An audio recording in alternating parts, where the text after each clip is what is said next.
పొగాకు రైతులకు మద్దతు ధర కల్పించి నష్టపోతున్న రైతులను ప్రభుత్వం ఆదుకోవాలని డిమాండ్ చేస్తూ సంయుక్త కిసాన్ మోర్చా ఆధ్వర్యంలో టంగుటూరు టోల్ ప్లాజా వద్ద జాతీయ రహదారి దిగ్బంధన కార్యక్రమం నిర్వహించారు. ఈ ఆందోళనలో ఆమ్ ఆద్మీ పార్టీ కందుకూరు అసెంబ్లీ నియోజకవర్గ నాయకులు నేతి మహేశ్వరరావు, సిపిఐ కందుకూరు కార్యదర్శి బూసే సురేష్తో పాటు పలువురు రైతులు నాయకులు పాల్గొన్నారు. ఈ సందర్భంగా నేతి మహేశ్వరరావు మాట్లాడుతూ ప్రకాశం జిల్లాలో తీవ్ర వలసలతో ఇప్పటికే రైతులు ఇబ్బందులు ఎదుర్కొంటున్నారని అన్నారు. పొగాకు రైతులు గత 4 నెలలుగా ప్రజాస్వామ్య పద్ధతిలో శాంతియుతంగా నిరసనలు చేస్తున్నప్పటికీ ప్రభుత్వం నుంచి కనీస స్పందన లేకపోవడం దురదృష్టకరమని విమర్శించారు. అందరికీ నమస్కారం.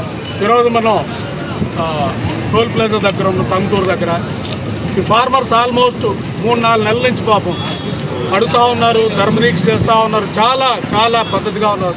జనరల్గా ఫార్మర్స్ నేషనల్ హైవే ప్రొటెస్ట్ పెద్దగా రావు. అలాంటి పరిస్థితి వచ్చిందంటే గవర్నమెంట్ ఎంత ఇర్రెస్పాన్సిబుల్గా ఉందో మనకు అర్థమవుతూ ఉంది. ఒక 1000 కోర్స్ ఇస్తే ఆల్మోస్ట్ ఈ ఫార్మర్స్ అంతా కూడా బాగుపడే పరిస్థితి ఉంటుంది. ఈరోజు కూడా ప్రతి గ్రామంలో 10 మంది రైతులు ఉన్నారు.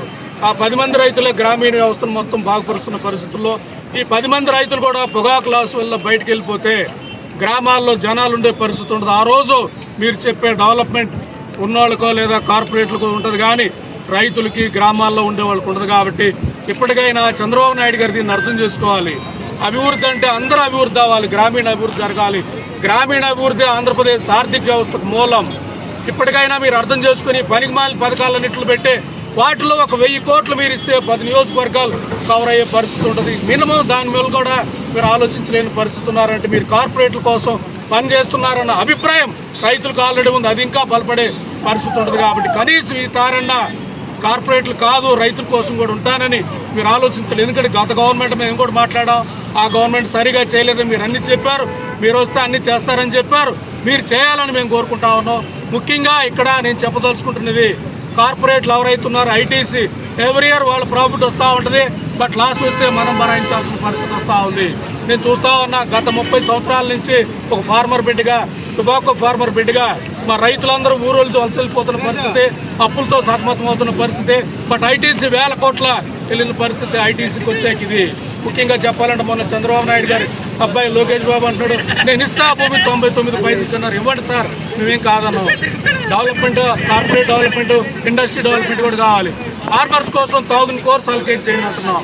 1000 కోర్స్ అలొకేట్ చేయండి అని రిక్వెస్ట్ చేస్తూ ఉన్నాం. ముఖ్యంగా ఎందుకంటే ప్రకాశం జిల్లాలో వలసలు ఎక్కువగా ఉన్నాయి. మా గ్రామాలు ఏ ఊరు వెళ్ళినా ఒక 2 రోజులు మీరు మా గ్రామాల్లో గడిపితే 10 మంది తప్ప ఎవరు వ్యవసాయం చేస్తున్న పరిస్థితి లేదు.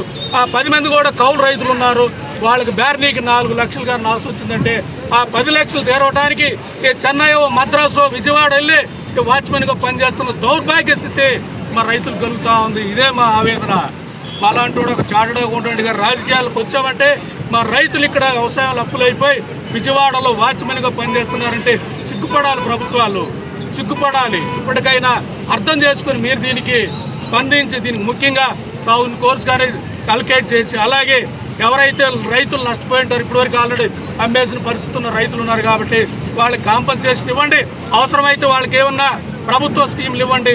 బర్రె గొర్రె సంబంధించిన ఏదన్నా సబ్సిడీ ఇచ్చే లోన్స్ ఇవ్వండి. ఆ వర్కౌట్ చేయండి, రైతుల్ని నిలబెట్టండి. గ్రామాల్లో వాళ్ళు ఉంటేనే ఇంకో 10 మంది రైతులు కూడా వెనక్కొచ్చే పరిస్థితి ఉంటుంది. కాబట్టి ఒకవైపు సాఫ్ట్వేర్ దారుణంగా పోతూ ఉద్యోగ పోయే పరిస్థితి ఉన్నప్పుడు గ్రామీణ వ్యవస్థ, రైతు వ్యవస్థ కూడా నాశనం అయితే అరాచకం వస్తుంది. 5-6 ఏళ్లలో వ్యవసాయం లేక, అలాగే ఉపాధి లేక రోడ్డు మీదకి వచ్చే పరిస్థితి వస్తుంది. కాబట్టి జంటి కంటే 10 రెట్లు ఉద్యమం దేశంలో వచ్చే పరిస్థితి ఉంటుంది. ఇది పాలకులు అర్థం చేసుకోవాలని ఒక రైతు బిడ్డగా, ఒక చార్టెడ్ అకౌంటెంట్గా, ఆర్థిక అంశాల మీద పట్టున్న వ్యక్తిగా తెలియజేస్తున్నా. ధన్యవాదాలు.